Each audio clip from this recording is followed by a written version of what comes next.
of our session. Instead of saying how is travel demand shaping city, I want to say, why city is not the first issue, and then we shape the travel.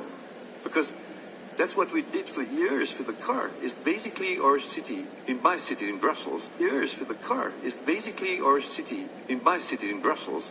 Everything was made for the car. So we shaped the city with the car, which is totally wrong for me. We've got to go the other way and say, what city do we want? And then we shape the different mode of transportation so as to reach that vision.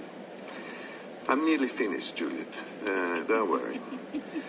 I want two caveats, though. Besides it, if the city has to do it, we have models where we contract people. We can make a deal with Uber, we make a deal with public transport company. So, and there the city really runs the show and finally decides what sort of city they want. Two caveats to finish. One, of course we can develop those new services, but please carry on investing in the major system. When you see that on a world basis, there's $3 trillion lack of infrastructure. All over the world, there's not enough investment in infrastructure, and we need that for a good transit. And second caveat, we shouldn't always work on the supply side. For years, we're just pumping money in the system and, infrastructure and all this. We can also work on the demand. And I'm coming back to the very well-known recipe, which is that you have to combine urban planning and transport. But we're saying so, but nobody's doing it. Or not many are doing it. So let's not forget that urban policy can make sure that you don't have to commute. I always tell the story of Paris. Everybody lives, it's a bit of a caricature for the Parisian, I hope they would not object, but everybody lives on the east side of Paris and everybody goes to work on the west side.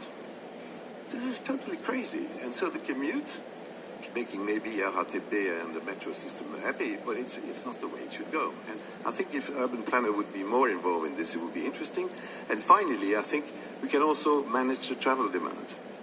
And just to terminate on this, I think the congestion charge of Stockholm and London was a real issue. And to complement the landscape of London, just for a final stone in the garden of Uber, I was working with the chief executive of TfL, my friend Peter Endy, and we were working together for 2 years. He was my president. Yeah. So at some point, that Uber came, and he told me, we decide we are pragmatic Brits. Let's join them instead of beating them because we can't beat them. Okay, I said that's fine. So you got the license system. So there is a system of license. By that time, at the very beginning, the taxi in London, the black cab that you all know, is 25,000 people.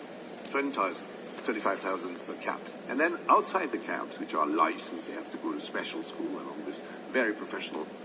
Unfortunately, that school is about to close. Because what? There were 30,000 other cars with driver.